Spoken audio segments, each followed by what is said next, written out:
Hello, my name is Natalia Wagemans, head of the Nestle Nutrition Institute.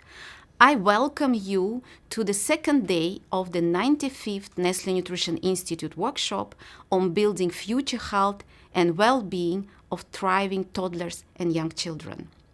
Yesterday, during the first workshop session, we have been focused on the challenging in nutrition in toddlers and young children, where we discussed toddlers' independency, under and overnutrition, which occurs often in the first years of life and may have an immediate and long-term effect. Today, with Professor Maureen Black and eminent faculty, we will be focusing on milestones in advancing from infancy to toddlerhood through food. Maureen Black is a professor in the University of Maryland School of Medicine, Distinguished Fellow, RTI International.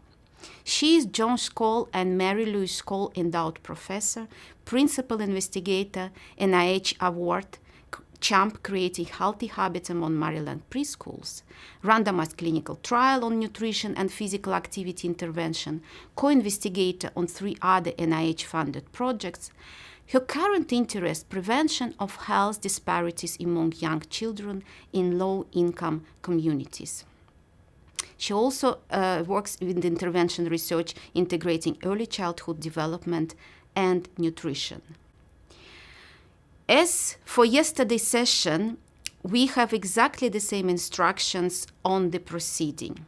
All webinars presentation were recorded. However, all speakers will be available for a live Q&A session, which will start immediately after the last presentation and will last for half an hour. We invite your comments and questions. Please look at the Q&A widget on this page. And if you think or a question comes to your mind for the speaker at any point of time, just type it and we'll hold it to the discussion time at the end of the event. If it happens that not all questions will be answered during the session, the speakers will record their answers and you will be able to listen them in a later on stage. A link will be shared with you after the event. We invite you to revisit the content yourself and to share it with your colleagues. With this, I invite Maureen to kick off the session. Welcome. Welcome, and thank you for your interest in building future health and well-being of thriving toddlers and young children. This is an introduction to Session 2, Advancing from Infancy to Toddlerhood Through Food. We have 5 very exciting speakers in this session, and we will focus on the transition that happens as children go from infancy to toddlerhood, as they transition from breastfeeding to complementary feeding and to the family diet. The first session will address what happens in childcare centers and guidelines for childcare centers, because childcare centers serve as very, very important models for young children. So this is an interesting session on setting guidelines in childcare centers. The next session will talk about the development of taste and how children develop their taste preferences. Again, it's a very fascinating talk about early taste. The third talk will also deal somewhat with taste and how families are able to handle the variability in children's taste, and will include information about feeding issues and feeding problems and how families can manage those given the changes in children's taste, as well as the changes in children's autonomy and desire to be in control around mealtime as they're learning to feed themselves and become more autonomous related to eating. The final 2 sessions will deal with food during the toddler period. So there's a session that will talk about micronutrients and what children's needs for micronutrients are during this important growth time. And the final session will deal with sugar. So you'll be learning, maybe debunking some of the thoughts that you've had about sugar, but it's a very interesting talk about sugar during this period. So I thank you very much, and I think you'll enjoy the session. Greetings. Our first speaker is Professor Maureen Ritchie. Her talk is titled Transition from Breastfeeding and Complementary Feeding to Toddler Nutrition in Child Care Centers. Professor Ritchie is the director of the Nutrition Policy Institute and Cooperative Extension Specialist at the University of California Division of Agriculture and Natural Resources. She has extensive experience in research related to pediatric nutrition and obesity prevention through programs, through policy, and through environmental change approaches. We are delighted to have her. So please welcome Professor Ritchie. Hello, my name is Maureen Ritchie. I'm the director of the Nutrition Policy Institute at the University of California, and I'm going to be talking today about transition from breastfeeding and complementary feeding to toddler nutrition and child care. For nearly 2 decades, we at the Nutrition Policy Institute have been using research to inform nutrition policy in the U.S. For example, we've conducted a series of surveys of representative statewide samples of children, allowing us to pass the first comprehensive beverage standards for child care in the nation. But a barrier we have encountered is policymakers and program administrators concerned that standards would be too difficult for child care, especially for family child care home providers. In the US, licensed facilities can vary from small family child care homes with a single provider and a few children to large centers or preschools with a director, multiple teachers, and several hundred children. Family child care homes are particularly susceptible to having limited resources and nutrition information. And while relatively few studies have been done of them, the studies that have been have shown that they tend to have less optimal nutrition than centers or preschools. Of note, about a third of children are cared for in family child care homes in the United States, especially lower income children. So while the concern is justifiable that nutrition standards may be too difficult to implement, there are plenty of reasons to ensure optimal nutrition in these settings for the welfare of children. So what I will be sharing with you today is a process we use to develop and test the feasibility of nutrition standards designed specifically for family child care homes, in the hopes that we can inform nutrition policy in the United States and that others can adopt similar in their countries. As maternal employment has increased in the United States, so too has the use of formal state licensed childcare. Currently, about 2/3 of women who have young children are employed outside of the home.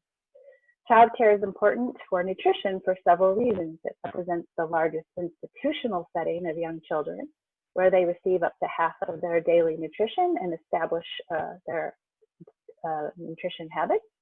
Over 1 in 5 children in the United States already start school overweight or obese, pointing to the need to begin obesity prevention earlier. And finally, while studies have found mixed associations between attending child care and child obesity, more time spent in child care early during the infant to toddler transition has been associated with obesity risk.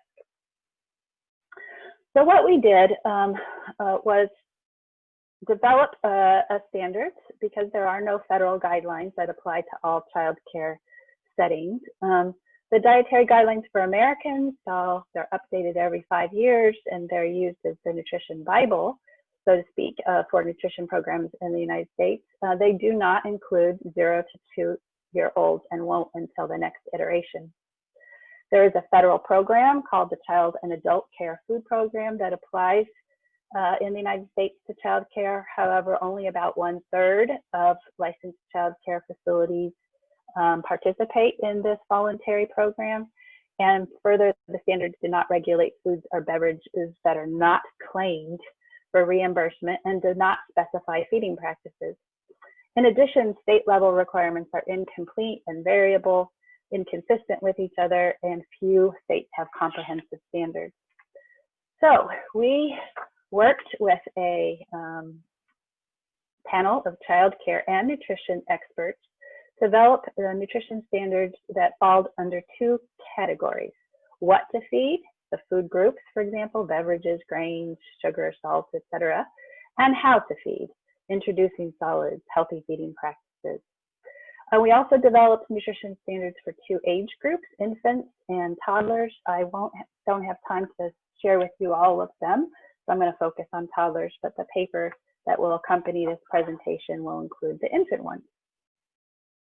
We started with authoritative sources, the Academy of Nutrition and Dietetics, American Academy of Pediatrics, and others, and ended up with about 200 different standards that we then shared with our science and practice-based advisors, the names of whom are in the supplementary tables in the article as well.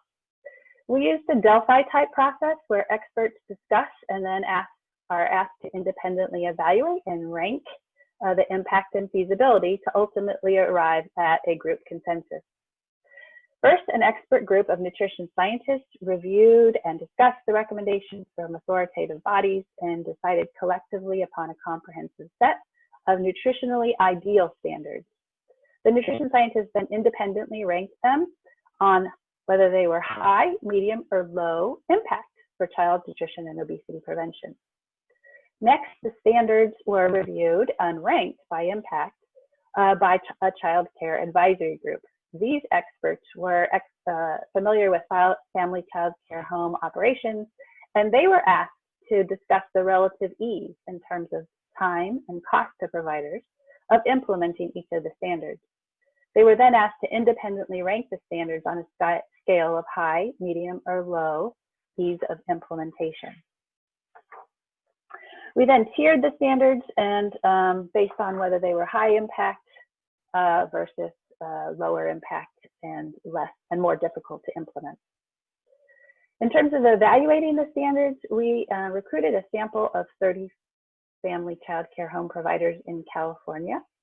Each provider received a brief training, which included information materials in advance on the standards, followed by a 2-hour in-person class. And the class was delivered and the materials were available in both English and Spanish. The training materials and in-person class were kept as short as possible based on our advisors' recommendations that family child care homes had little time for training. An assessment included a self-report survey of practices difficult for providers, difficult for researchers, that is, to observe, and a half-day observation of 1 meal and 1 snack prior to the training. At the training, we also shared with providers a list of which standards they were not doing at baseline and asked them to look over that list and pick 3 to 5 of those to work on over the next 3 months. We then repeated the assessment and compared the pre and post changes using paired T tests. This slide shows the characteristics of the study sample. Most participated in the child and adult care food program, took care of on average 7 young children, 63% were Hispanic, and 70% had at least some college education. Next, I turn to findings from our baseline evaluation on compliance with the nutrition standards. And what you can see is that prior to receiving the training, on average, providers were compliant with a good number of the standards, 59% in all. And we didn't observe any differences by tiers, a trend we also observed at follow-up. So our first lesson was perhaps we didn't need the tiering after all.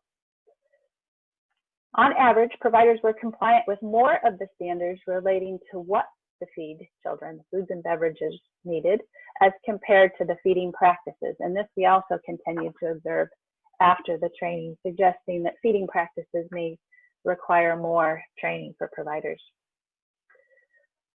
While we did see differences while we did not see differences between the tiers, we did observe some standards that were already being done by a majority of providers. And while one would want to confirm this in a larger sample of providers, our data do suggest that some standards may be very feasible for homes to implement without much additional training or support. Examples of standards that were already being implemented by a majority of providers in our sample are shown on this slide. The next slide shows, in terms of feeding practices, the standards most providers were in compliance with at baseline. Again, showing some that probably providers don't need as much training in order to implement.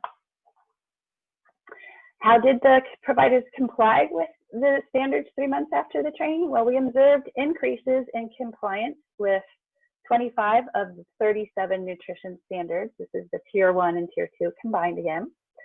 Differences were significant in 9 of these individual standards. And when we looked at the standards combined, compliance increased from 59% of the standards at baseline to 70% 3 months later, a difference that was significant. The 12% increase in compliance for food and beverage standards and the 9% increase in compliance with the feeding practice standards was also statistically significant. So next we wanted to examine how did providers do after the training for standards for which they were relatively non-compliant at baseline. And first we examined compliance with what was served, and we saw, for example, a 7% increase in providers who served no more than 1 serving of 100% juice per day, all the way up to a 100% increase for those who served only non-dairy milk substitutions, nutritionally equivalent to milk, such as soy milk. Increases in the range of 10 to 20% were observed for a number of standards, including for deep fried vegetables, usually French fries, yogurt, fruit, foods high in added sugars, white grains, milk, processed meat, and oils. And we also saw higher pre-post training increases for serving naturally low or reduced fat cheese and no cheese foods or spreads. In terms of compliance for how foods were served for those standards that weren't very readily implemented at baseline, we also observed various degrees of increases in compliance. But I highlight in particular those in red on this slide, as these are the ones for which few providers were compliant at baseline and only a small increases were observed after the training. That suggests that family child care home providers may need more support to implement family style meals and not pressuring children to clean their plates. Finally, there were a number of standards where we didn't see much change at all and even some decreases after the training. And the ones in red are particularly notable as none of the providers were compliant with them at either baseline or follow-up, again, suggesting that all of this list are things people may have more difficulty implementing.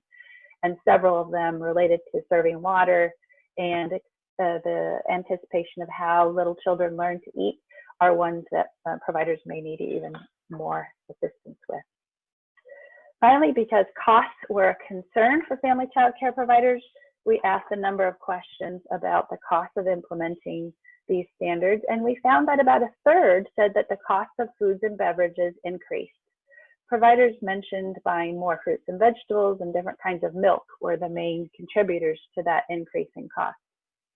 23% of providers said the cost associated with food preparation supplies increased, such as for purchasing child-sized plates and cups, one of the feeding practices included in our standards.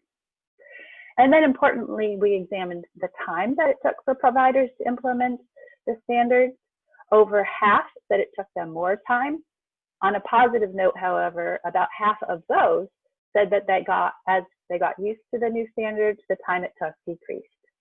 These findings, however, suggest that providers may need additional resources to adopt and sustain the implementation of nutrition standards. I want to end by sharing a few implications of this work, both in terms of research and practice and policy. We concluded that infant and toddler nutrition standards have the potential to impact young children in childcare in the U.S., and that our preliminary results suggest that there is a great deal of feasibility for family child care homes to implement nutrition standards, but the next step is to test the impact on children in a larger randomized control trial of family child care home providers. We also learned that there was no need for the tiering and that perhaps standards could be incorporated in training and technical assistance for providers and into child care site policy. And eventually we hope to inform statewide policy as well as federal policy so that there are nutrition standards across the country for family child care home providers. I'd like to end by thanking the funder for this project, the David Lucille the Packard Foundation, as well as my colleagues who contributed to this work. And I thank you for your attention. Our next speaker is Professor Catherine Forstell. Professor Forstell's talk is entitled, "You Are What Your Parents Eat: Parental Influences on Early Flavor Preference Development." Professor Forstell is an associate professor in the Department of Psychological Sciences at William and Mary in Virginia. She has extensive experience in early taste development from her work in Nova Scotia and her work and postdoctoral fellowship at Manel Chemical Senses in Philadelphia. Please welcome Professor Forstell. Good morning. Today I'm going to be talking to you about the children's early sensory experiences and how they interact with innate predispositions in the development of lifelong flavor preferences. As we all know, parents and caregivers face the difficult challenge of providing children with a balanced diet that promotes healthy growth and development. The USDA recommends that families meet this challenge by feeding children a diverse, nutrient-dense diet that contains a variety of healthy foods such as fruits and vegetables. However, children's diets in many parts of the world fail to meet these recommendations. For example, similar to adults, children's consumption of fruits and vegetables in the US is well below recommended levels. This is a serious public health concern because we know that eating habits developed in childhood track into adulthood, and poor dietary habits are a risk factor for several diseases, including type 2 diabetes and hypertension. However, as many parents lament, ensuring that their children's diets meet dietary recommendations is difficult for a number of reasons, not the least of which is that children tend to dislike vegetables and prefer sugar-sweetened fruits and foods and beverages. So, how do we work with parents and children to help children develop healthier eating habits? And the first step is understanding the development of children's sensory systems. Over the past couple of decades, our understanding of the infant's flavor world has expanded substantially. We now know that children live in a very different sensory world from adults. In this presentation, I'm first going to talk about the chemical senses and how these sensory capacities work and when they develop. And then we're going to discuss infants' responses to basic tastes with a focus on sweet and bitter. And finally, we'll discuss how early experiences with tastes, odors, and flavors can shift inborn preferences. Flavor is a powerful determinant of human consumatory behavior. Although in everyday language, the terms flavor and taste are often used interchangeably, flavor refers to the integrated sensation that arises from the combined input of taste, olfaction, and chemosensation. On this slide, we can see that while taste consists of about 5 different sensations, sweet, sour, salty, bitter, and savory, smell experiences are much broader, consisting of 1,000 or more different odors. Chemosensation, which consists of sensations such as temperature, cooling, tingle, is also an important contributor to flavor. However, in this talk, we're going to focus primarily on the senses of taste and odor. So starting with the sense of taste. We know that it arises from stimulation of receptors on the tongue and throughout the oral cavity. The surface of the tongue is covered with bumps or papillae, which contain taste buds, and these taste buds are made of taste receptor cells. The tip of each taste receptor cell protrudes through a pore on the surface of the tongue. Receptors bind taste molecules in a lock and key mechanism and activate the taste cell to send an electrical message to the brain. Now clearly, if that was all that was going on when we ate a meal, we would experience a very bland diet. But fortunately for us, at the same time that the receptors on our taste buds are detecting these basic tastes, our olfactory system is stimulated by the smell of the food. There are two major routes through which this occurs. The orthonasal route comes from the food on our plate and in through our nostrils.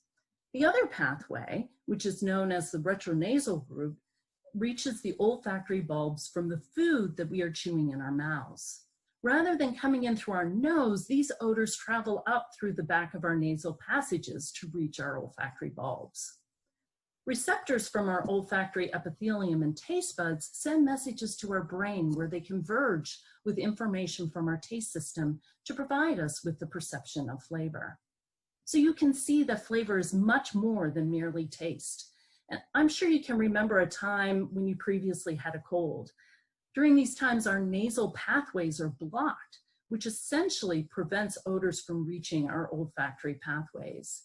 As a result, we often complain that our food has no taste, but in fact, it has no odor. And so you are only able to detect the basic tastes of the foods.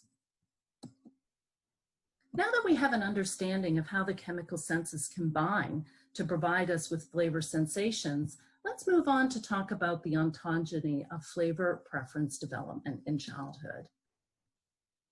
An important piece of this story is understanding when the taste and smell anatomical systems develop. Relative to other sensory capacities such as vision and audition, the sense of taste begins to emerge relatively early.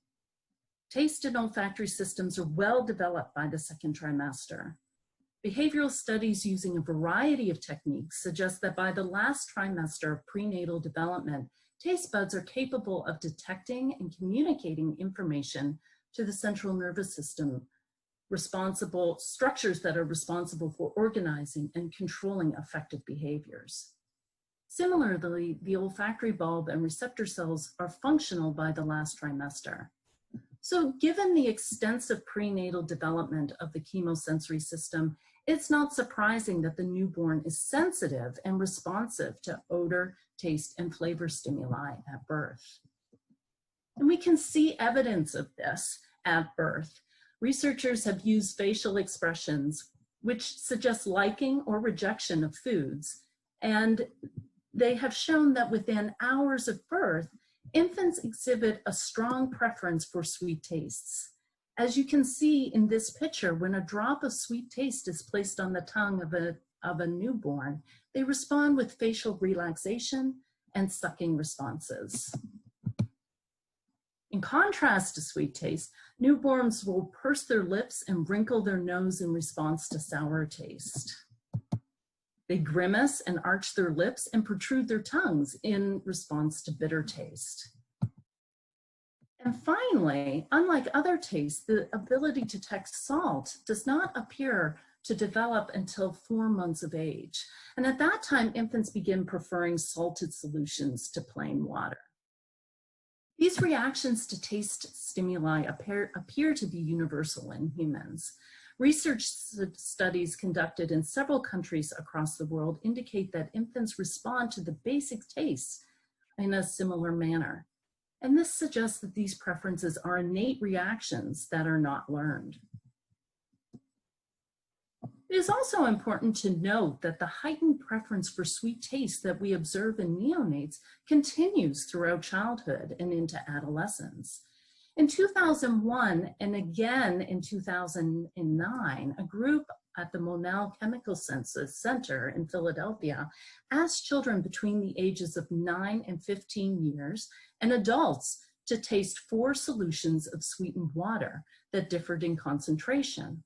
And here we have their most preferred level of the sucrose concentration.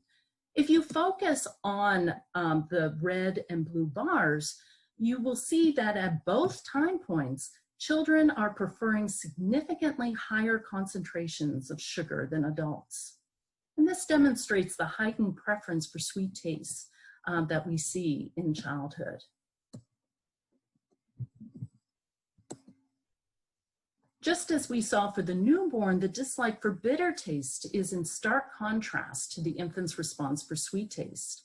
Here we see an infant trying her first taste of a green vegetable.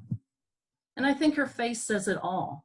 For some of us, this dislike of bitter taste and bitter green vegetables will continue throughout our lives, and to some extent is dependent on our bitter taste receptors. Some people are much more sensitive to bitter taste than others. From an evolutionary perspective, these responses serve important biological functions. In nature, bitterness is often associated with toxins, whereas sweetness is associated with readily available calories from carbohydrates. And although this may seem adaptive, in today's obesogenic environment, children's basic biology predisposes them to favor foods and beverages that are high in sugar content and dislike bitter tasting foods such as bitter green vegetables.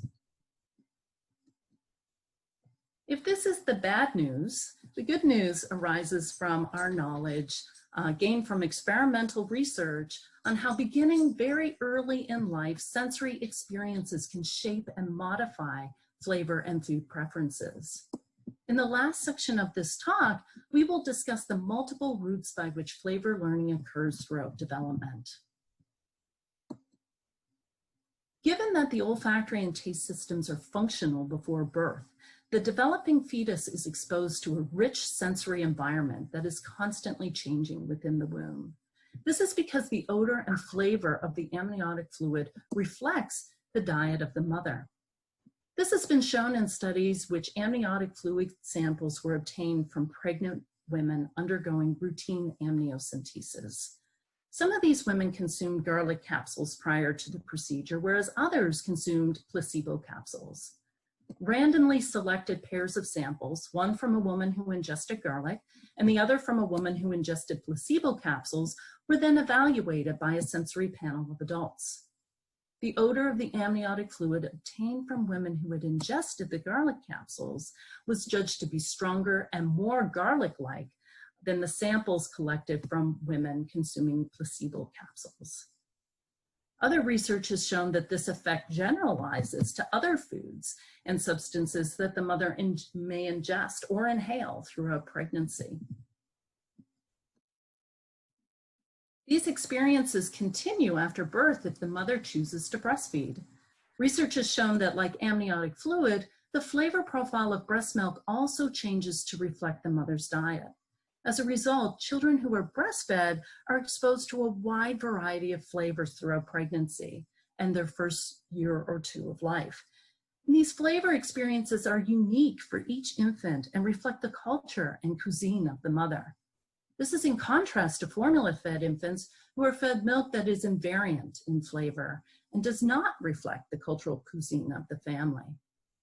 Because most animals, including humans, have an innate tendency to reject new flavors when they taste them for the first time, this pre-exposure of various flavors helps children to avoid the problem of novelty rejection once they start eating solid foods.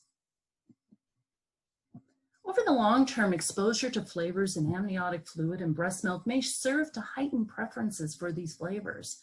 Not only do children detect the flavor profile of amniotic fluid and breast milk, but they also form memories of and learn about these flavors through early sensory experiences.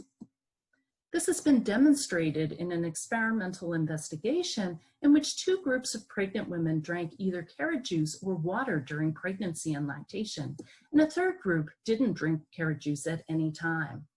About 4 weeks after mothers had introduced cereal into their child's diet, experimenters assessed infants' responses to carrot-flavored baby cereal compared to plain cereal.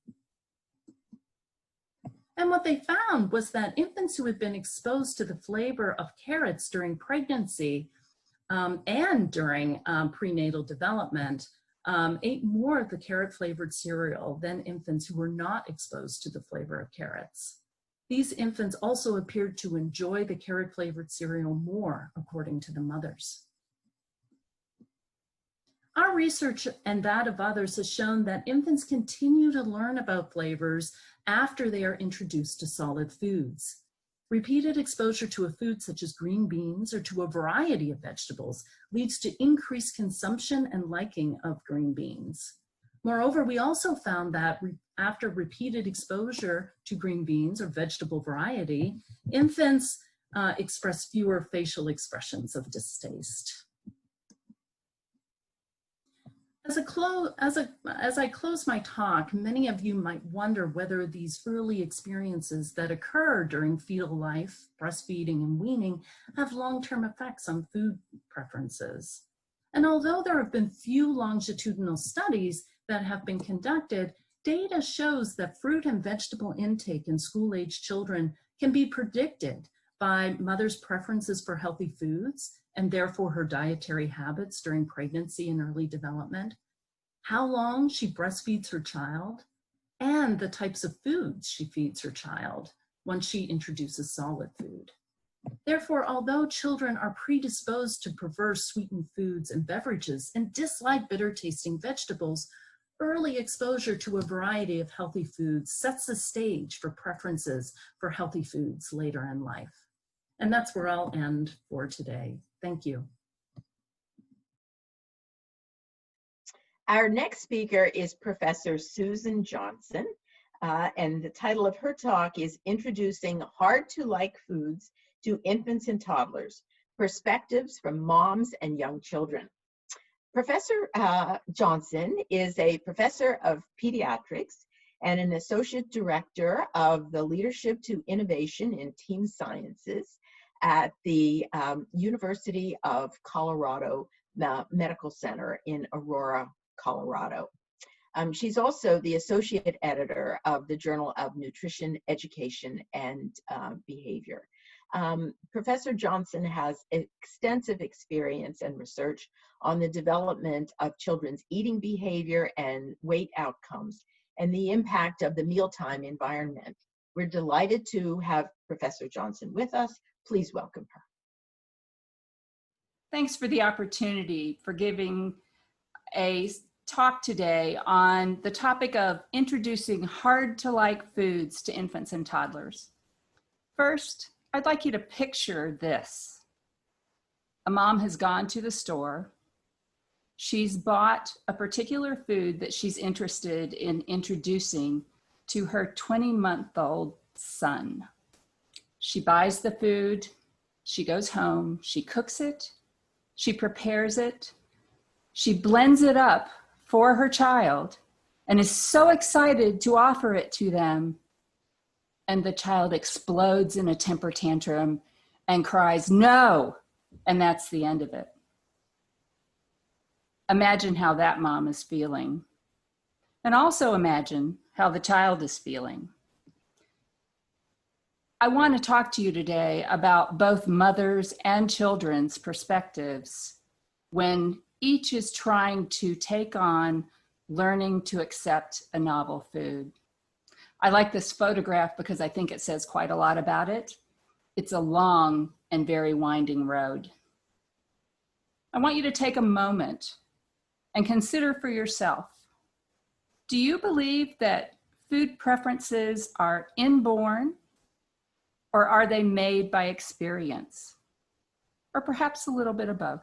So just take a moment and think about that.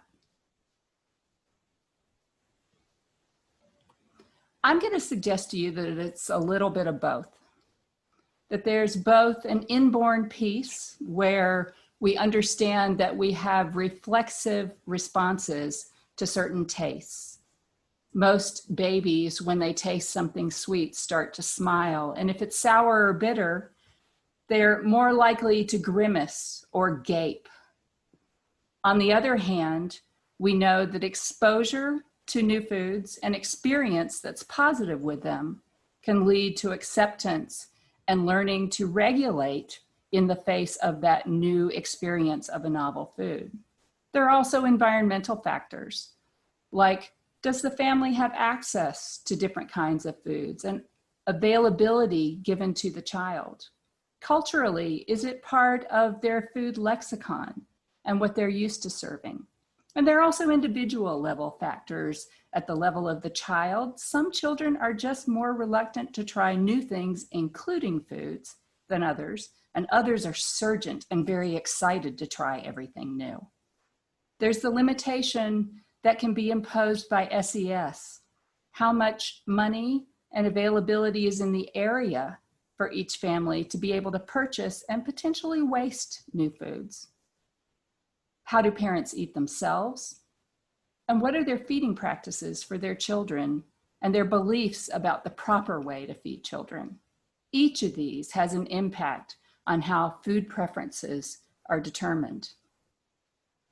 I'm going to suggest to you that another piece that comes up, especially during the period of complementary feeding, is how much development is exploding during the time of 6 months of age to 24 months of age, when we first start introducing children to different foods that the family eats. Children grow and develop, they gain motor control, and they begin to have the ability to self-feed. They also start having a really high desire to do everything for themselves, and food refusal tends to increase over that time period. Children start eating less. They're not as hungry. And this can lead to significant parental confusion. Is it that they're just not hungry? Do they not like the food? Are they having a bad day and displaying their independence? Are they ill or are they teething? All of these signals can complicate child feeding during this time period. And if that weren't enough, the trait of neophobia, or that reluctance to try new foods, begins to emerge during that exact same time frame. I would summarize by saying during that time, feeding's just not much fun. And parents and caregivers are faced with doing that not so fun task many times each day.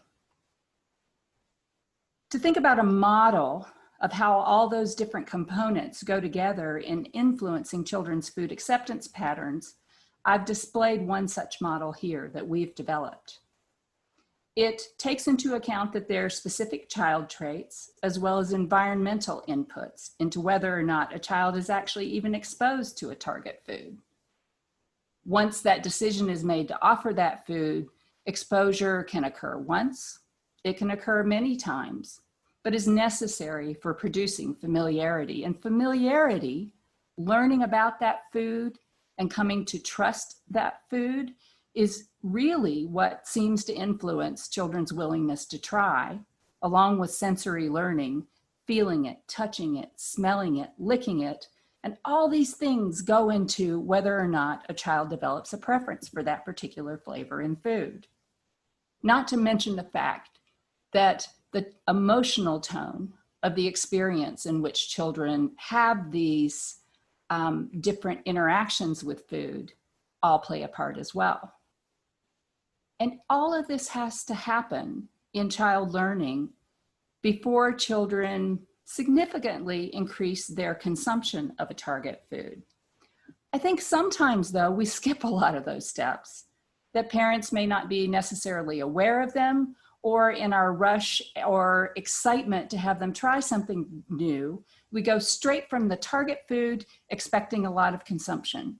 And that's where things begin to fall apart from time to time.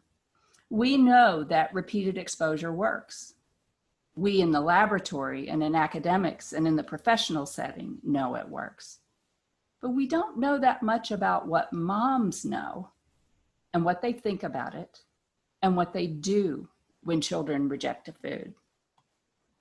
And so we undertook what we call the Persistence Project to try to understand that experience of food rejection from the standpoint of the mom or the parent or the caregiver that has the responsibility and the opportunity to repeatedly expose a child to a food that they're rejecting. When we asked parents in an online survey, and this was about 200 parents in a convenience sample, what you see is kind of a bimodal distribution on this graph, where there are parents who expose their kids somewhere around 3 to 5 times to a food that gets rejected, and there are those that are clearly getting the message that most of us know about, that it may take as many as 8 to 10 or more exposures before children learn to like something. I kind of group these parents into 4 different categories. They're the people I call the let it go or the one and done, They do it one time. If the child doesn't like it, it's over. They move on to something else. There are parents who hang in there for a while, but maybe not enough times for exposure to really have significant effects. There are those who've clearly gotten the message, the 8 to 10 exposure people. And then there's this fairly significant group of people I call those who never give up. They say, I'm never giving up. It's really important to me. I want these children to like this food, so I'm going to continue to offer it as long as it takes. And thus, the Good Taste study was born. We were interested in bringing parent-child dyads into the laboratory during that tricky period of 6 to 24 months of age to observe maternal interactions in response to offering foods that are difficult to learn to like, in this case, a dark green vegetable.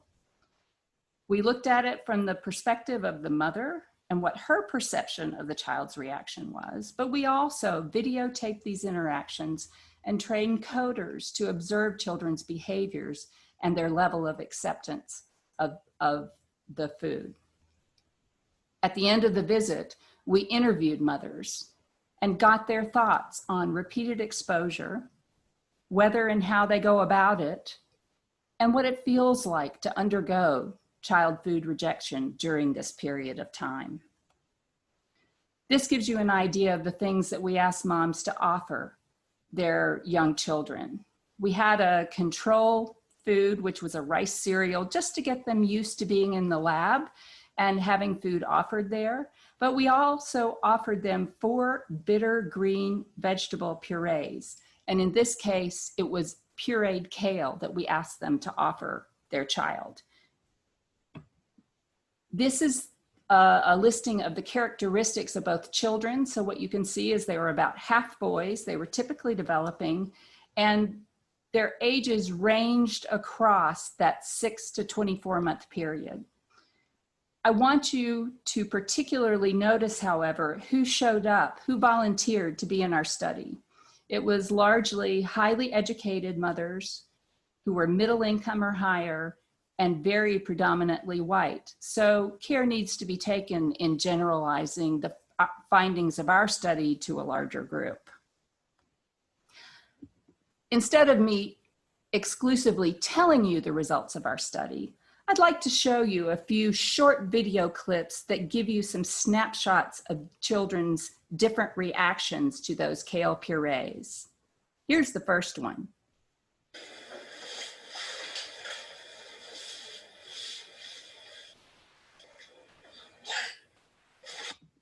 Clearly, this was a good response. This child loved this food and ate every bite willingly and with anticipation, with a high rate of acceptance. Let's take a look at the next one. You ready? Wow.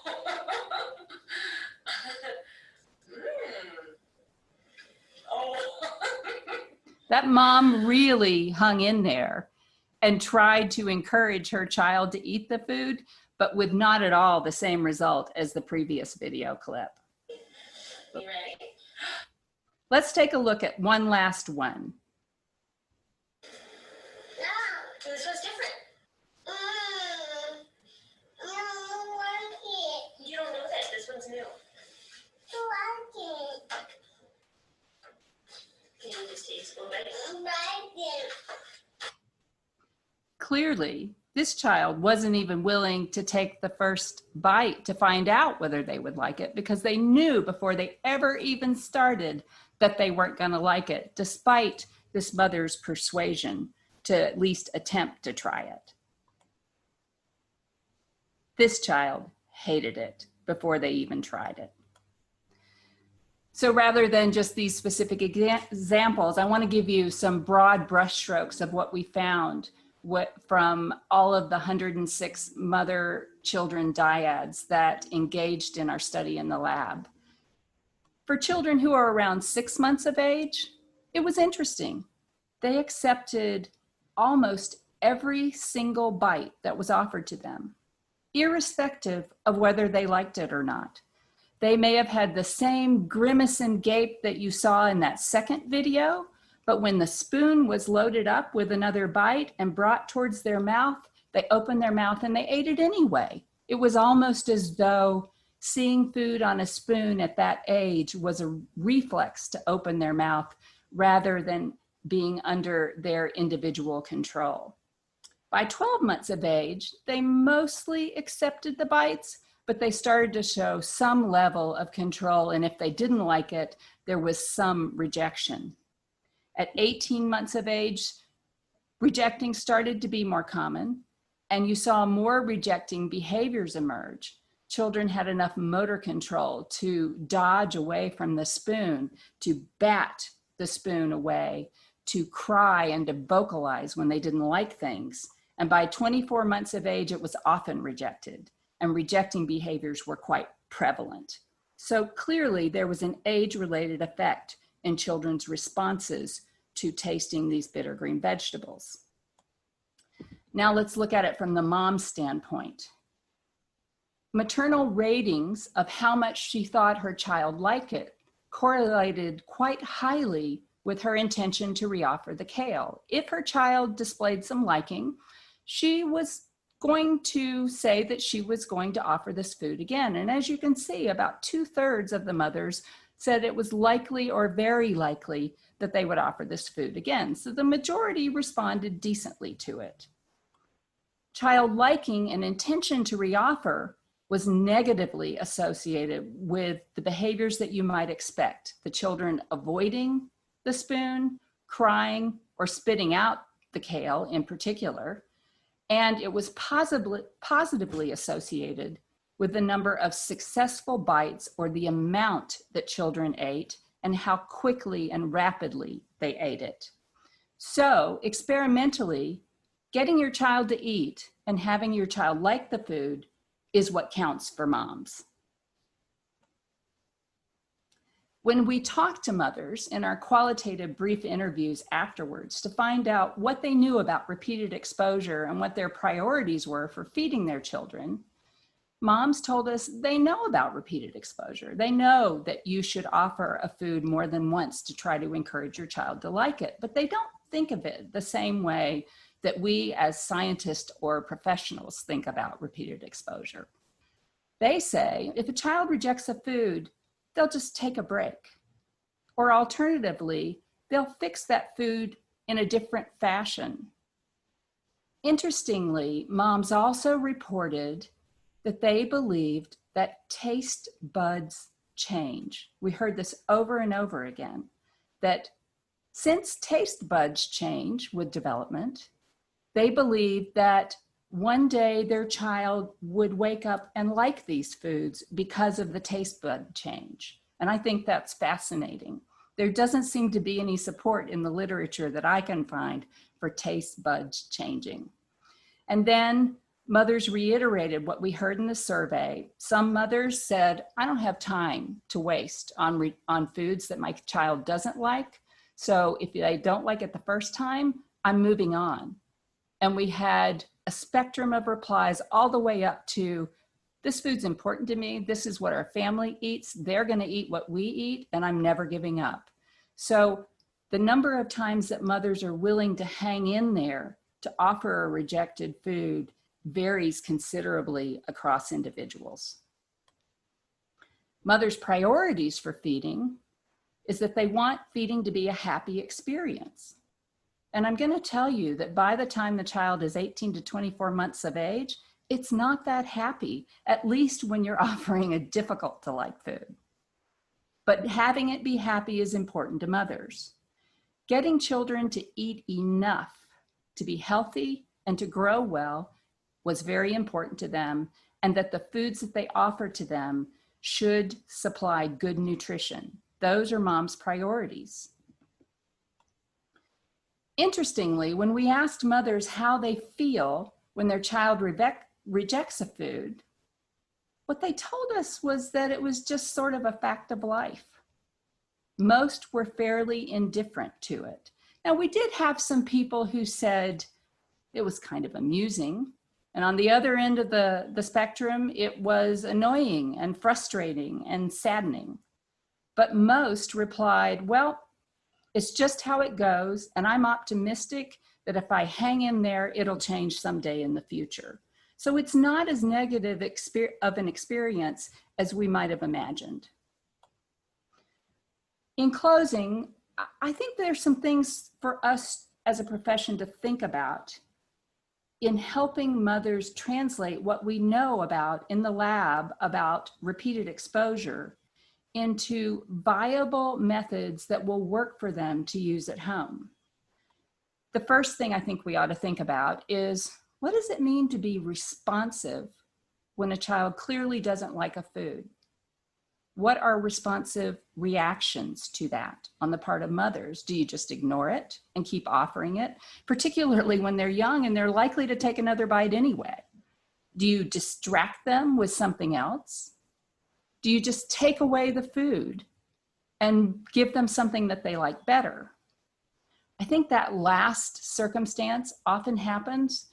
And what we know from the child development literature, at least in terms of developing self-regulation of emotion, is that children who were 18 months of age and had moms who tried to make it all better when the child was upset about something or tried to remove something that was disappointing, at 30 months of age, those children displayed lesser self-regulation than the others who had mothers who, when they were younger, either were very dispassionate about the situation or let the child calm down on their own. I think this has interesting implications for how children respond to novel foods. Perhaps they have to learn to tolerate the fact that not everything tastes great the first time that they encounter it, and that is part of the learning. Another thing to think about is it effective to take a break? In repeated exposure experiments in the laboratory, we don't talk about taking breaks, and we certainly don't talk about fixing the food in different ways, because we think once you fix it in a different way, it's really a different food for the child. So is taking a break effective? And if so, what interval should that be? From moms in our study, when we asked them, well, how long of a break would you take? It varied from days to weeks to months, and even some said years before they would come back to it. So what is an effective break? I'm curious to know if taste buds do change. The women that we had in our study certainly believed that they did. And how do they come by this notion? And is that something that they're hanging their hopes on, that there will be some physiological change that magically will result in their children accepting a wider variety of foods? I think that's important for us to follow up on. Towards the end of what I'm thinking about is when an infant grimaces or gapes or expresses a negative reaction to the food, they often will still take more bites. Is it okay and responsive to continue to offer a food when children clearly display that they don't like it? How important is it that children like all the foods that they're given, or that they like a new food? And lastly, is there a critical window for early flavor exposure? There are a few studies out there now that suggest that early variety impacts later acceptance of a variety of foods. I believe that we need to understand this more fully, and to understand in that early 6-month period when children are likely to consume most anything that's offered to them, is it the critical period for that early flavor exposure? And will that have an impact on how they accept foods at the table later? I want to thank my study team who worked incredibly hard to gather all these data and to analyze them. And the last thing that I'll leave you with that I think is important for us all to consider is the mission that we have. And ours at the Children's Eating Lab at University of Colorado is to understand why kids eat the way they do, and how we can help families do better with encouraging healthy eating habits for their children. Thank you. Our next speaker is Professor Stephen Abrams. The title of his talk is Micronutrient Needs for Children 1 to 3 years of age.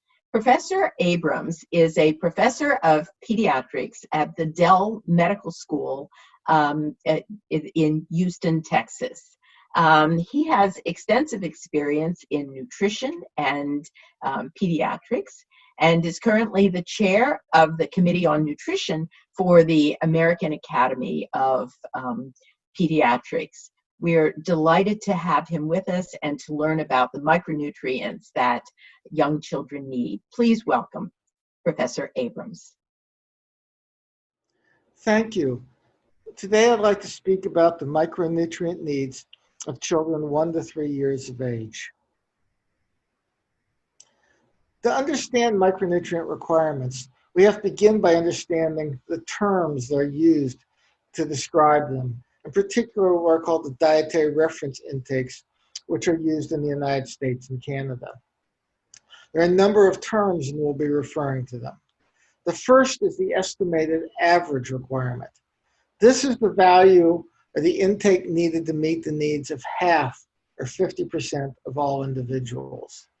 More widely known as the term recommended dietary allowance, RDA.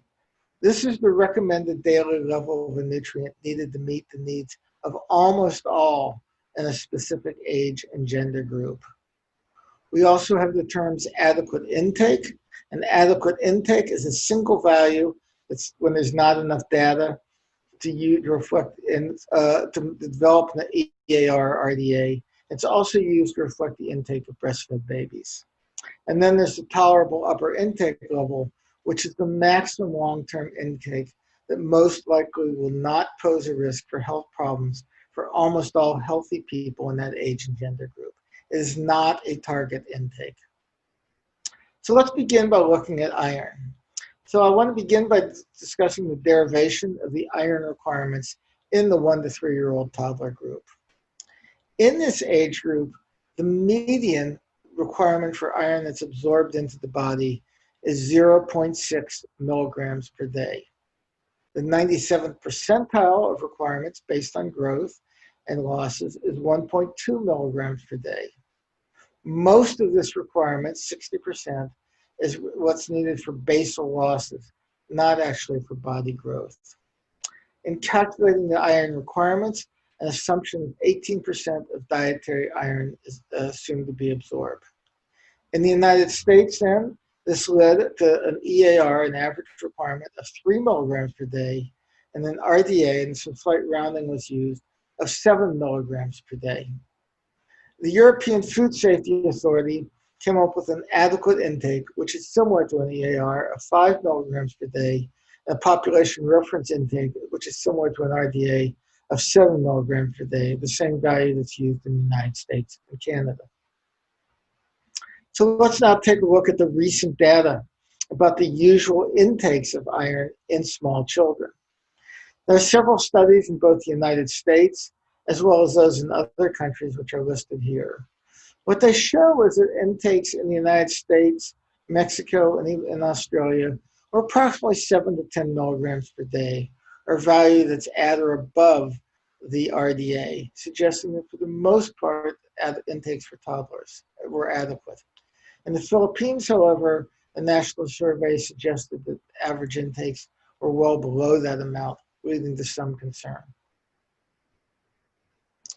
When you look at these data from the United States more carefully, and then one looks at the percent below the EAR and the RDA, then overall, although virtually no one was below the EAR, only 0.4%, about a quarter of toddlers were below the RDA intake for iron. This suggests that even though average intakes are reasonably acceptable, that there remains a substantial portion of infants who have intakes that are below the RDA. Of note is that the incidence of intakes below the RDA was higher in Mexican Americans compared to non-Hispanic whites or even non-Hispanic Black populations.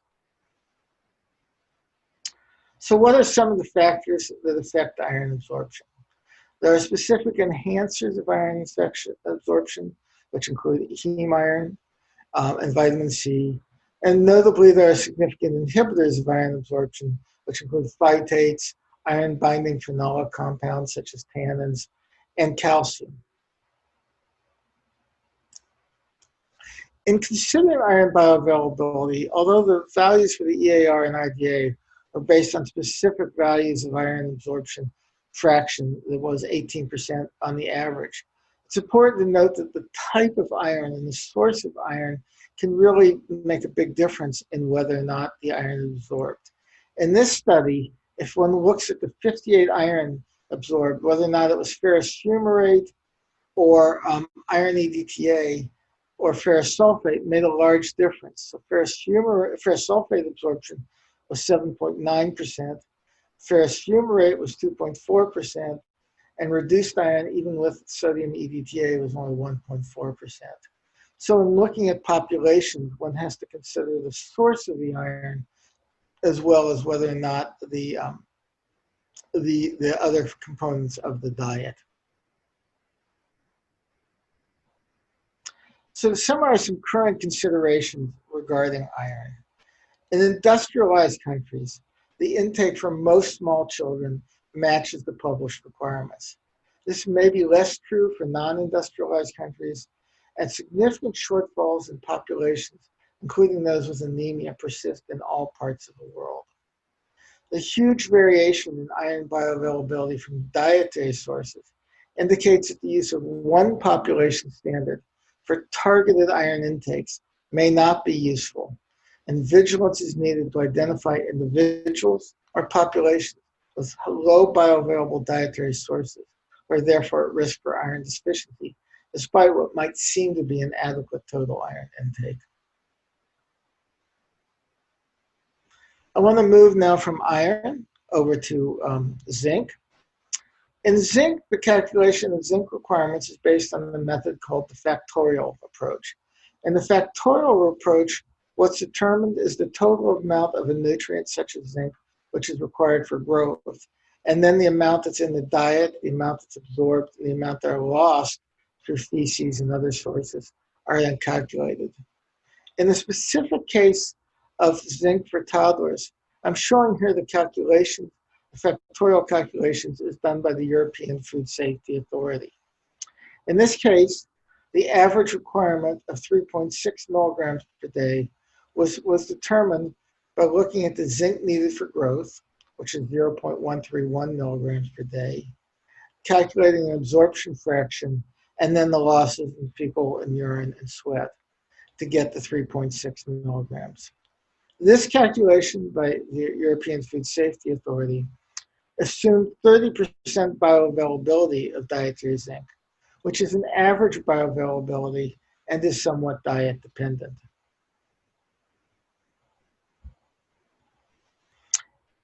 Zinc recommendations based on these type of calculations. The EAR for zinc in the United States and Canada is 2.5 milligrams per day, and the RDA is 3 milligrams per day. The European Food Safety Authority used the EAR value of 3.6, which I showed you how it was derived in the previous slide, and an RDA of 4.3 milligrams per day. Other groups, including the World Health Organization, have used a more variable calculation for EAR with a percent of bioavailability included in the calculation of the EAR. When we looked at zinc absorption to determine whether or not this EAR and these values fit with our absorption calculations, we looked at a group of 1 to 4-year-old children. And the value on which the x-axis, zinc intake, crosses the value of about 0.13 milligrams per day is approximately 4 milligrams per day. This is slightly higher than the US RDA value, but very comparable to the 3.6 milligram per day value calculated by the European Food Safety Authority, suggesting that these recommendations are reasonably consistent with the data we were able to obtain. Recent intake on usual zinc intake from toddlers suggests that, in fact, that zinc intakes are mostly adequate in the countries that were surveyed, again, with slightly lower values seen in the Philippines.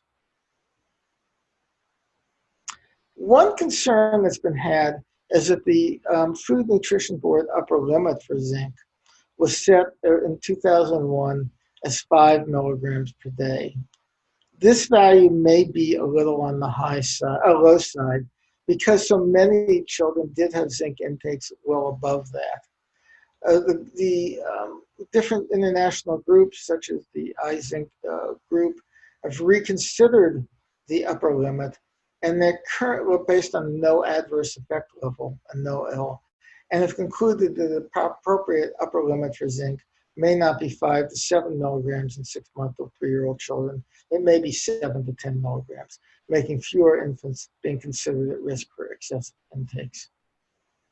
So current considerations for zinc: generally intakes are well above recommendations for most toddlers.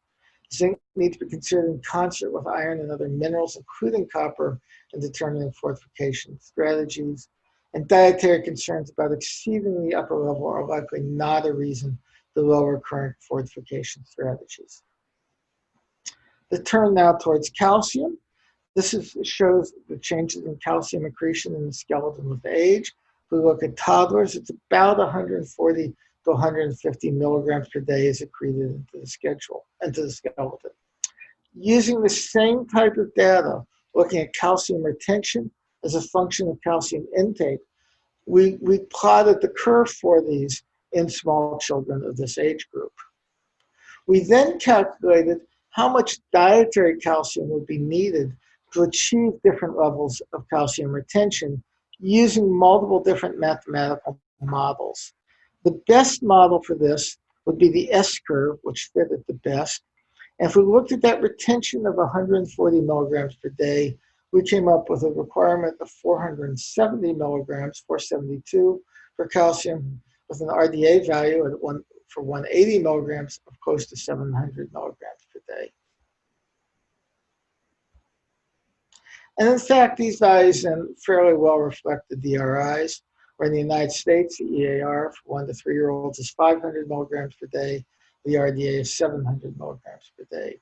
The European Food Safety Authority has slightly lower values, but not terribly inconsistent. The good news is that in the United States and Canada, at least, most intakes are well above the EAR, and the mean is above the RDA.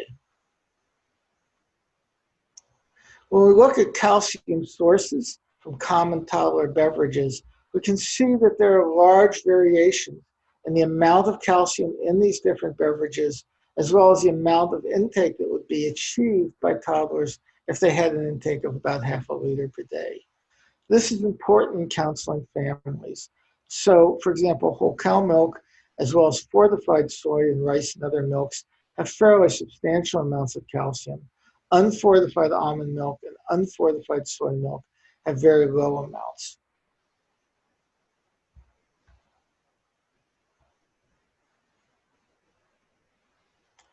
So the current considerations for calcium are that the likely average physiological need is about 300 to 400 milligrams per day.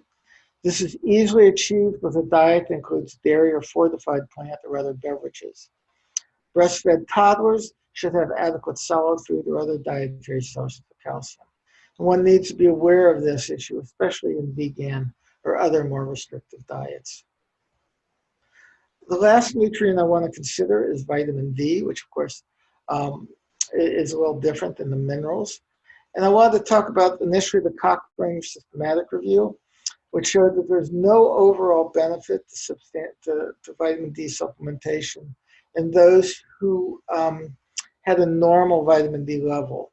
Those with a very low vitamin D level, less than 14 nanograms per ml, did have some benefit. These results do not support vitamin D supplementation to improve bone density in healthy children with normal vitamin D levels, but suggest that supplementation in deficient children may be clinically useful. When we look at rickets, we need to understand that rickets in infants and toddlers is a combination of a low intake of calcium and a low intake of vitamin D, It's not a matter of one or the other. It's also important, although many target relatively high values for vitamin D, in fact, when we looked in older children, there really is not a close relationship between the serum 25-hydroxyvitamin D level and the percentage and total amount of calcium that's absorbed. In children, as long as the vitamin D level stays above about 25 to 30 nanomoles per liter, or about 12 to 14 nanograms per ml. I'm not going to go through this detail, but we've published a roadmap for action to reduce vitamin D deficiency, where we look specifically at populations. And the key piece to take home from this is that there need to be population-based surveys of the level of vitamin D in the population, determines whether or not food fortification strategies or supplementation strategies, as well as changing dietary intake, can be useful. So we've published this regarding vitamin D on a global basis, and can give a guideline for those looking for when to fortify or when to intervene. So current considerations for vitamin D. Related to bone health, there's a low but definite persistence of severe vitamin D deficiency in this age group in most countries, although dietary intakes are low in many populations. Specific risk groups exist, and rickets remains a clinical problem, especially combined with low calcium intakes. Global strategies and assessments are needed to evaluate the need for fortification and supplementation. So to conclude, toddler diets are adequate for key nutrients. Specific deficiency exists with clinical consequences most important for iron. Dietary sources of bioavailability are not always fully accounted by the RDA and similar type of guidance, reflecting the need to not overgeneralize about population deficits or excesses. This age group is a difficult population to study, and more research is needed, especially in non-industrialized countries. Thank you. The final speaker in this session is Professor Dennis Beer. The title of his talk is Dietary Sugars as Sour as They Are Made Out to Be. That's a question. Professor Beer is a professor of pediatrics and director of the USDA Children's Nutrition Research Center at Baylor College of Nutrition in Houston, Texas. Professor Beer has a long and very distinguished career. Notably, he has recently stepped down from a long-term editorship of the American Journal of Clinical Nutrition. We are delighted to hear Professor Beer and to learn about sugar. Please join me in welcoming Professor Beer. So first, I want to thank Nestle for inviting us to this wonderful venue with a window that looks out on Corcovado and the Carmen Miranda Museum.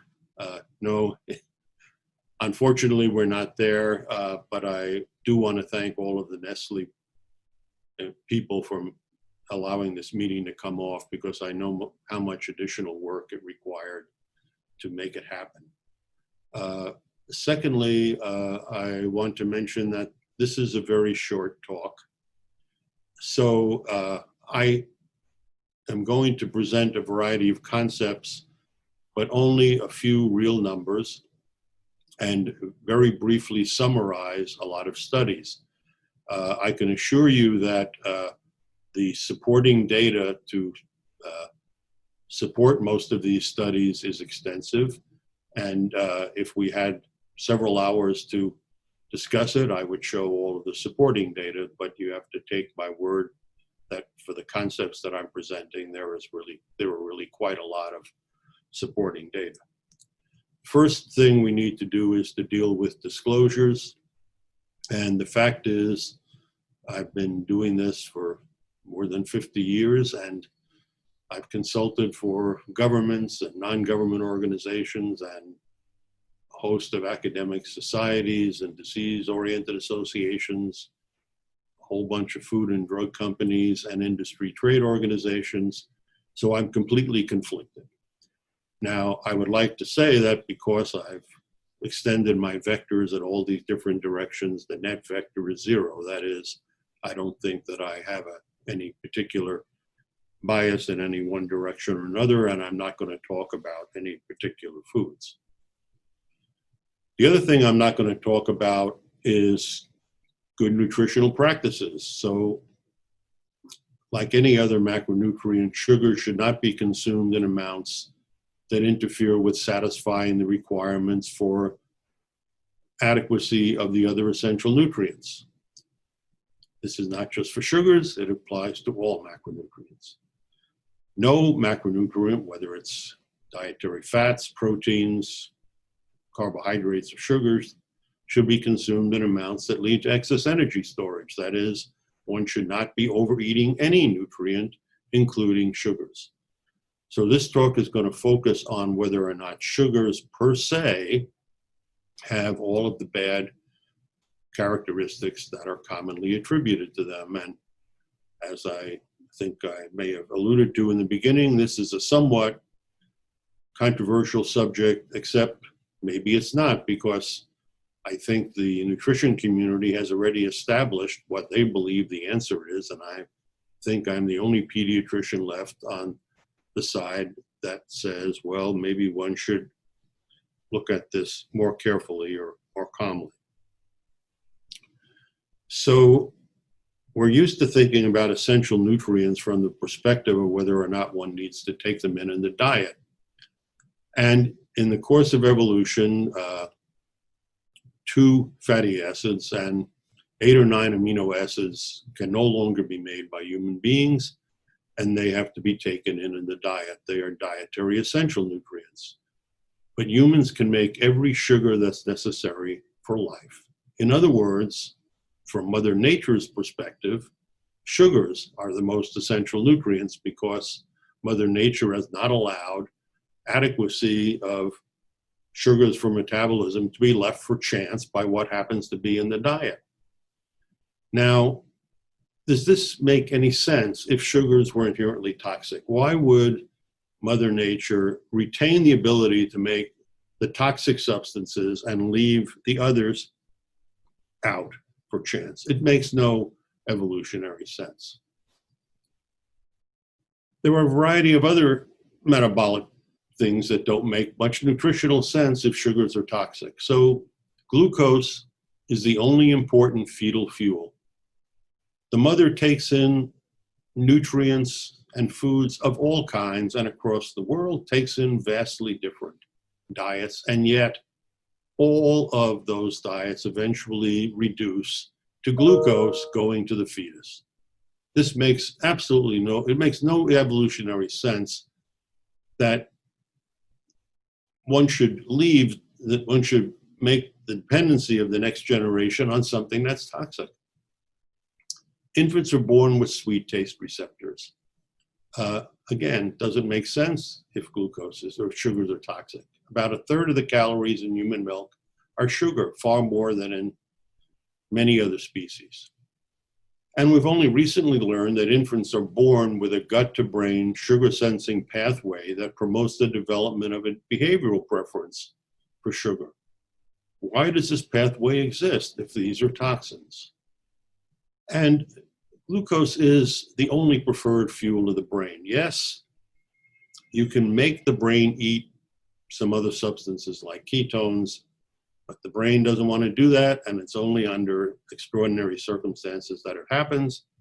And up to the age of about 6 or so, when the brain is essentially adult size, the body needs to produce sugars at about 3 times the adult rate in order to meet the requirements of the brain, because the infant and toddler has a brain size that's far bigger in proportion to body size than the adult.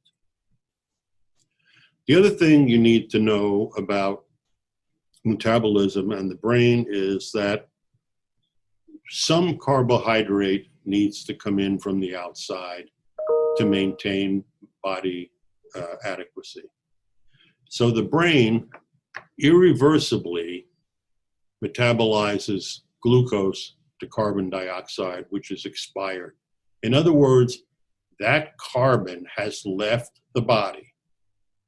So to continue to supply carbon for glucose for the brain, one has to either have dietary carbohydrate, which can of course be complex carbohydrates as well as sugars. If one doesn't have enough dietary carbohydrate, which is a significant amount in the first several years of life, one needs to make glucose by gluconeogenesis. Now that process, which most of us learned in biochemistry, includes the Cori cycle, where glucose becomes pyruvate or lactate, recycles and becomes glucose again. That's a gluconeogenic process, but it does not make new glucose carbon. It recycles old glucose carbon, and some very clever person called it gluco-oldogenesis. To get new carbon to glucose, one needs to break down amino acids where the carbon is generally released as alanine in large amounts, which comes back to the liver and made into glucose, where the glucose carbon can then go to the brain. So if there are no dietary carbohydrates coming in, one breaks down muscle to feed the brain. Obviously, this is not a great process over time. So even though glucose itself is not an essential dietary nutrient, okay, it is essential in the context of allowing us to feed the brain.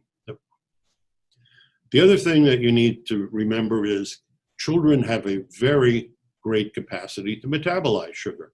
Now, back in the late 1960s and early 1970s, in the hope of finding ways to establish early family members who would develop type 1 diabetes when one sibling developed type 1 diabetes, the endocrine community did thousands of glucose tolerance tests in normal children. These are the results of 2 studies in 300 children. And what you can see in the left-hand slide, where I've arbitrarily drawn a level of 120 milligrams per deciliter, almost the entire course of a glucose tolerance test, a large amount of glucose given to children, almost the entire time their blood glucose is below 120 milligrams per deciliter. In fact, in about 10% of children, one cannot even convincingly find a glucose peak. The right-hand panel, which shows another 200 children, by 1 hour, 50% are less than 110 milligrams per deciliter. In other words, lean children are very good at disposing of glucose that comes in via the mouth. Now, years ago, 12 to 20 years ago, Agneta Sunahag, Maury Heyman, myself, Nancy Butte, Janet Tofolo, Margarita Truth, and others did a host of studies, or a variety of studies in children, when these subjects were given a week of a 30% carbohydrate energy diet, followed by a washout period, and then a 60% energy diet, and in a crossover fashion. There were about 36 subjects, 12 lean prepubertal subjects, 12 lean adolescents, and 12 obese adolescents.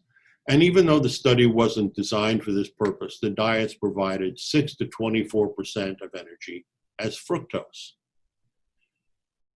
When children were consuming, after they consumed these diets, energy expenditure measured with full room calorimetry matched energy intake, irrespective of the amount of carbohydrate.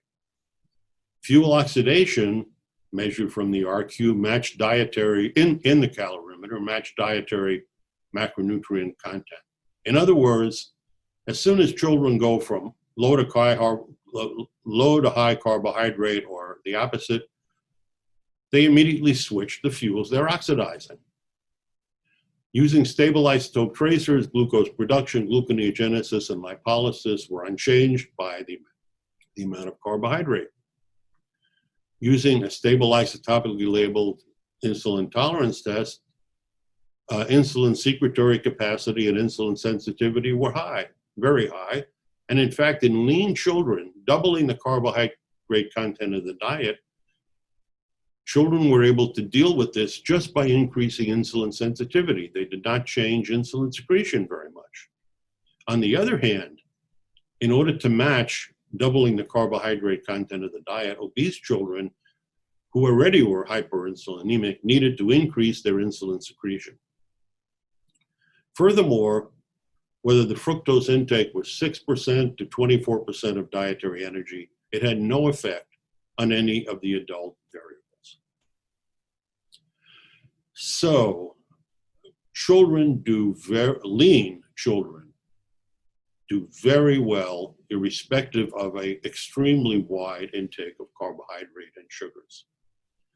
Now, today, a great fraction of the literature is devoted to whether sugars have long-term consequences. And because we have almost no long-term interventional studies, we depend on observational studies. So in the top panel here, we have the risk of cancer, depending on the number of cigarettes one smokes. People are fond of saying, well, there's no randomized control trial for smoking and cancer. Well, that's true. But let's look at the relative risks here. They're on the order of 40 or 60 or 50. And, you know, the lower ones are on the order of 20 or 10. Whoops. This is just, you know, the risk of cardiovascular disease or death depending upon one's income. And if you're poor, you have a risk of, 4 to 6 times of dying or death, the risk of fatal cardiovascular disease just by your income. I might also mention that between the ages of about 15 and 60, just being a man versus a woman raises your relative risk of dying by a factor of about 2. Now, almost all nutritional risks are less than 2. Almost all of the risks of sugar consumption found in observational studies are less than 1.5, some even significantly less than 1.5. Can we even feel confident about assigning levels of risk like that, given the methods we have of estimating them? So you'll read thousands of observational studies, and they present models which look all very simple. But the fact is, conclusions drawn from observational studies are just not as simple as the people who publish them would like you to believe. So the first is, no matter how good the observational study, it cannot prove causality. Okay. Associations from observational studies are hypotheses, they're not answers.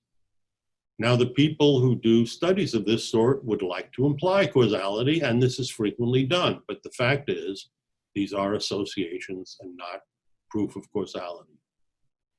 Then, if one attempts to show a causal relationship or a relationship between consuming sugars and some long-term event, what do we need to know? Well, first we need to know what the people actually ate. Now, it's maybe surprising to some people in the audience, but we can't measure energy intake very well. In hundreds of studies where dietary recall instruments are matched against doubly labeled water, energy intake is underreported on the order of 20%. And no surprise, it's underreported to a greater amount in obese individuals. In addition, many of the reported energy intakes are just simply incompatible with life. They're below what we know the resting energy expenditure is. They're impossible. Corrections are often made for this. Often the data are, the lower end of the data are dropped out or things of this sort. But the fact is, we know from this fact alone that the reported intakes are just not correct. And you'd be amazed how many adults with BMIs of 40 or 50 have energy intakes of 1,200 calories a day. Absolutely impossible. Years ago, on the order of 10 to 20 years ago now, Tom Baranowski did a series of studies where he brought children into an eating lab on day 1, and what they ate was observed. And then on day 2, they were asked what they ate on day 1, either by traditional human observer, approaches, or by some software type. And on the order of 18%, 12 to 25% of children on the second day reported foods they didn't eat, which we know, or what Tom knew, from the observations done on day 1, completely made up. Okay.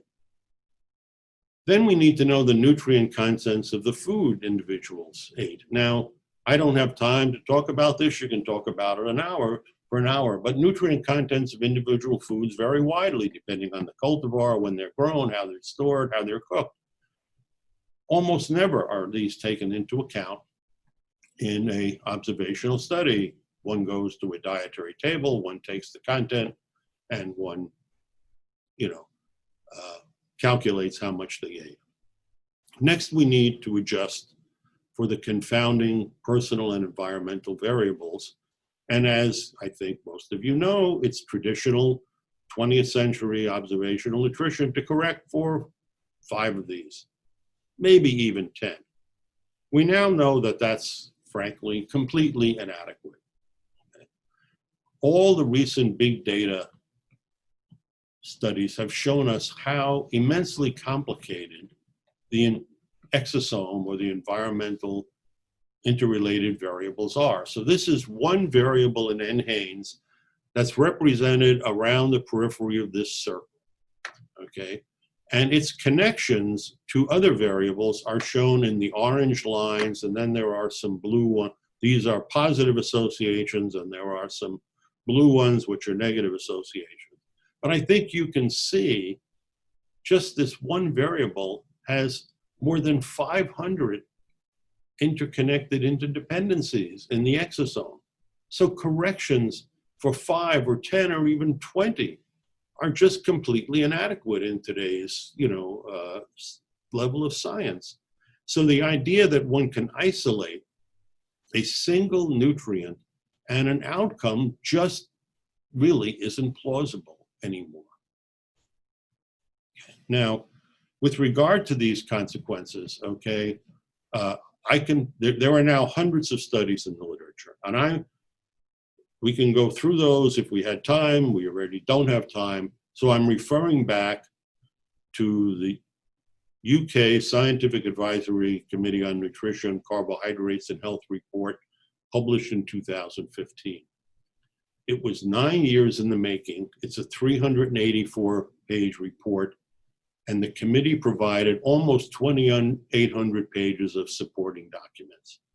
So we're not going to see any study like this for a long time. Since 2015, there are other studies that have appeared. In my estimation, by and large, they don't really change the conclusions of the Carbohydrates and Health report. And what did that report, report? When it comes to dietary sugars intake, there was no association with their effect on coronary events, blood pressure, cholesterol, fasting triglycerides, blood glucose, insulin, or the risk of type 2 diabetes. From cohort studies, there was insufficient evidence to conclude that the mono and disaccharides were associated with cardiovascular events, sugars with stroke, fructose with hypertension, and on and on and on. Sugar-sweetened beverages and insulinemia, insulin resistance and insulin sensitivity. And the few randomized controlled trials that existed, there was insufficient evidence to show sugar-rich foods had any effect on energy intake, on glycemia, vascular complications, CRP, insulinemia, insulin resistance, etc. Now, in truth, the UK Carbohydrates and Health report identified a number of associations that appeared to be positive, primarily from cohort studies.